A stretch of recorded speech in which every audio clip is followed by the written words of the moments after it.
Hi friends, ఈరోజు తీసుకున్న topic ఏంటంటే నేమింగ్ ది ఎమోషన్స్ అండి. Naming the emotions. ఎమోషన్స్ అనేటువంటివి మనము ఏ విధంగా మనకు పేర్లు పెడతాము అనేటువంటి దాన్ని ఈరోజు తీసుకోవాల్సిన టాపిక్. నేనేమంటాను అంటే ఎమోషన్స్ ఆర్ లైక్ క్లౌడ్స్ అంటానండి. Emotions are like clouds. ఎక్కడో ఉన్నటువంటి మేఘాలు కమ్ముకున్నప్పుడు అక్కడే వర్షాన్ని కురిపించవు. ఎక్కడైతే మేఘాలు కమ్ముకుంటాయో అక్కడ వర్షాలు కురవవు. ఆ మేఘాలు వేరే చోట వల్ల మనకేమవుతుంటే వర్షానికి గురవుతాయి. సో అందుగురించి ఏదైనా ఒక ఎమోషన్ని మన మైండ్ లోపల ఉన్నప్పుడు ఆ ఎమోషన్ అనేటువంటిది వేరే చోట మనం ఏం చేస్తుంటే రిలీజ్ చేయడం అనేటువంటిది జరుగుతుంది.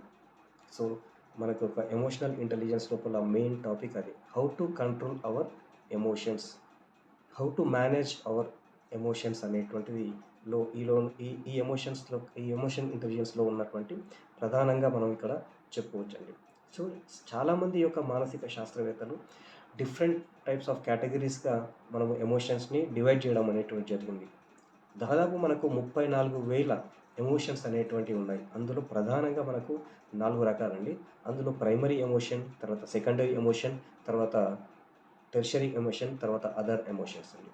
సో వీటిని బేస్ చేసుకొని 34,000 ఎమోషన్స్ అనేటువంటివి మన హ్యూమన్ బీయింగ్ లోపల ఉన్నాయి అని మానసిక శాస్త్రవేత్తలు పరిశీలన చేసి మనకు ఇవ్వడం అనేటువంటిది జరిగింది. కానీ ఇందులోపల మనం చూసుకున్నట్టయితే 8 రకాలైనటువంటి ప్రధానంగా ఎమోషన్స్ అనేటువంటివి మెయిన్గా ఉంటాయండి. అందులోపల జాయ్, తర్వాత ట్రస్ట్, తర్వాత ఫియర్, తర్వాత సర్ప్రైజ్, సాడ్నెస్ కావచ్చు, తర్వాత యాంటిసిపేషన్ కావచ్చు, తర్వాత యాంగర్ అండ్ డిస్గస్టింగ్.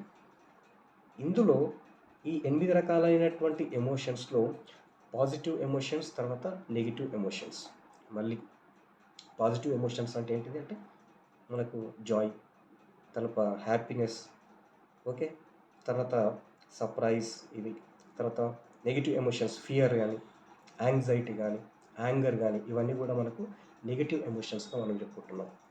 అయితే ఎందుకు ఈ నేమింగ్ ది ఎమోషన్స్ అనేటువంటివి రకరకాలుగా మనం ఎందుకు చెప్పుకుంటున్నాం అనేటువంటి చూసుకున్నట్టయితే మనకు సెల్ఫ్ అవేర్నెస్ కోసం, మనము సెల్ఫ్ అవేర్నెస్ కోసం, తర్వాత సెల్ఫ్ ఎస్టీమ్ని అనలైజ్ చేసుకోవడానికి ఈ యొక్క ఎమోషన్ని నేమింగ్ అనేటువంటిది ఇవ్వడం జరిగింది.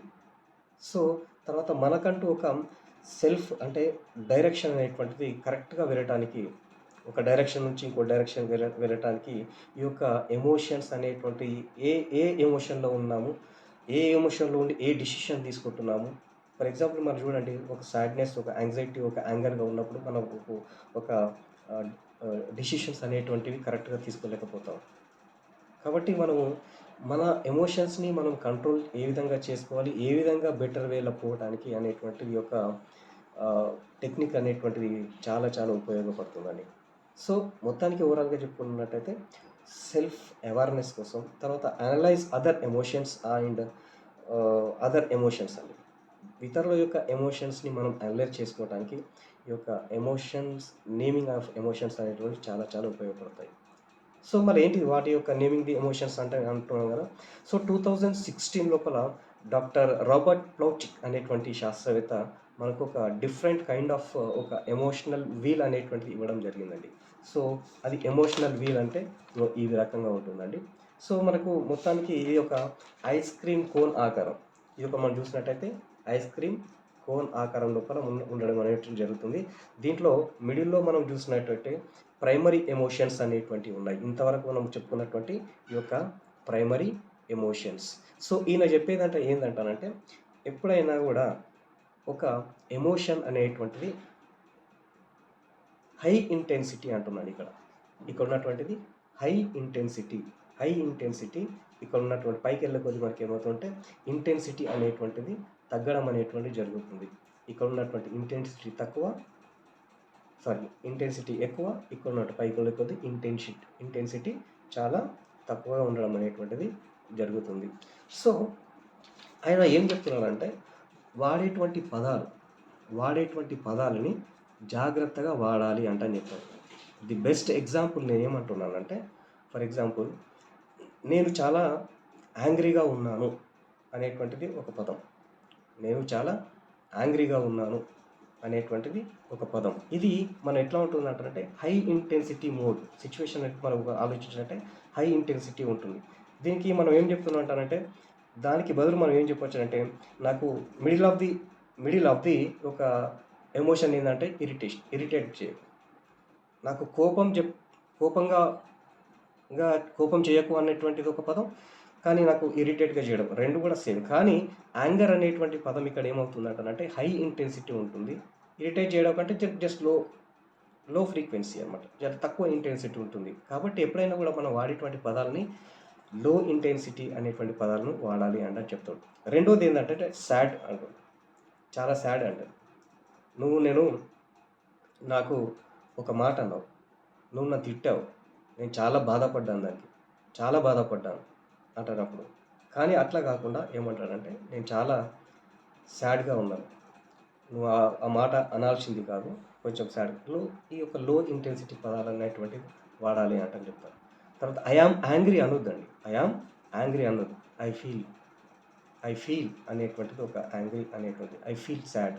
ఇట్లాంటి పదాలు మనం యూజ్ చేసినట్టయితే లో ఇంటెన్సిటీ ఉంటుంది కాబట్టి ఎక్కువ ప్రభావాన్ని, ఎక్కువ ఎమోషనల్ ఇంబ్యాలెన్స్ కాకుండా ఉండటానికి మనం ఇక్కడ బ్యాలెన్స్ చేసుకోవచ్చు మన బిహేవియర్ని అనేటువంటిది ఈ ప్లౌచిక్ అనేటువంటి శాస్త్రవేత్త మనకి ఒక ఎమోషనల్ వీల్ అనేటువంటి ఇవ్వడం అనేటువంటి జరుగుతుంది. సో ఇక్కడ ఏం జరుగుతుంది అంటే ఆయన ఒక ఫ్లవర్ చార్ట్లో ఈ యొక్క పిక్చర్ లోపల మనం చూసుకున్నట్టయితే ఇంకా అక్కడ ప్రైమరీ, తర్వాత సెకండరీ, తర్వాత ఈ యొక్క టెర్షరీ, తర్వాత అదర్ యొక్క ఎమోషన్స్ని మనకి ఇక్కడ డ్రా చేయడం అనేది జరిగింది ఈ వీల్ లోపల.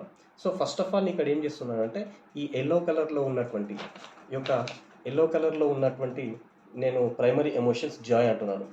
జాయ్ అంటే ఒక ఎమోషన్ని ఇంకో ఎమోషన్ని క్లబ్ చేస్తే ఏమవుతుంది అంటారంటే ఇంకో కొత్త రక ఎమోషన్ అనేటువంటిది మనకి ఇక్కడ అవుట్కమ్ అవుతుంది, లేక అవుట్కమ్ అనేటువంటి కొత్త ఫీలింగ్, కొత్త ఎమోషన్ అనేటువంటి అవుట్కమ్ అవుతుంది అనేటువంటి ఇక్కడ చెప్పుకోవచ్చు. ఫర్ ఎగ్జాంపుల్ జాయ్ అనేటువంటిది ఉంది ఇక్కడ. జాయ్ ప్లేస్లో నేను ట్రస్ట్ని అనేటువంటిది ఒక ఎమోషన్ని మనం కలిపినప్పుడు దాని అవుట్కమ్ యొక్క ఎమోషన్ ఏముంటుంది అంటానంటే లవ్. మీరు ఒకసారి అనలైజ్ చేయండి. జాయ్ అనేటువంటిది ప్రైమరీ ఎమోషన్, తర్వాత ట్రస్ట్ అనేటువంటిది ఒక పదము యాడ్ చేసినట్టయితే మనకి ఇక్కడ ఏమొస్తుంది అంటారంటే లవ్ అనేటువంటిది ఒక ఎమోషన్ అనేటువంటిది ట్రిగర్ అవుతుంది, అవుట్కమ్ అవుతుంది. సో ఈ విధంగా ఆయన రకరకాల ఎమోషన్స్ని క్లబ్ చేసినప్పుడు అవుట్కమ్ అనేటువంటిది మనకు ఇంకొక ఎమోషన్ రావడం అనేటువంటిది జరుగుతుంది అనేటువంటిది మన ప్లౌచిక్ అనేటువంటి శాస్త్రవేత్త వివరించడం జరిగింది. సో మొత్తానికి మనకి ఇక్కడ ఏం జరుగుతుంది అంటే ఫైనల్గా మన ఎమోషన్స్ అనేటువంటివి, నెగటివ్ ఎమోషన్స్ అనేటువంటివి లో ఇంటెన్సిటీ ఉన్నటువంటి పదాలను వాడినట్టయితే అవుట్కమ్ రిజల్ట్స్ అనేటువంటివి పాజిటివ్గా ఉంటాయి అనేటువంటిది మెయిన్గా ఇక్కడ ఉన్నటువంటి నేమింగ్ ఆఫ్ ది ఎమోషన్స్లో మనం చెప్పుకోవచ్చు. So this is the topic and thank you so much. Have a nice day.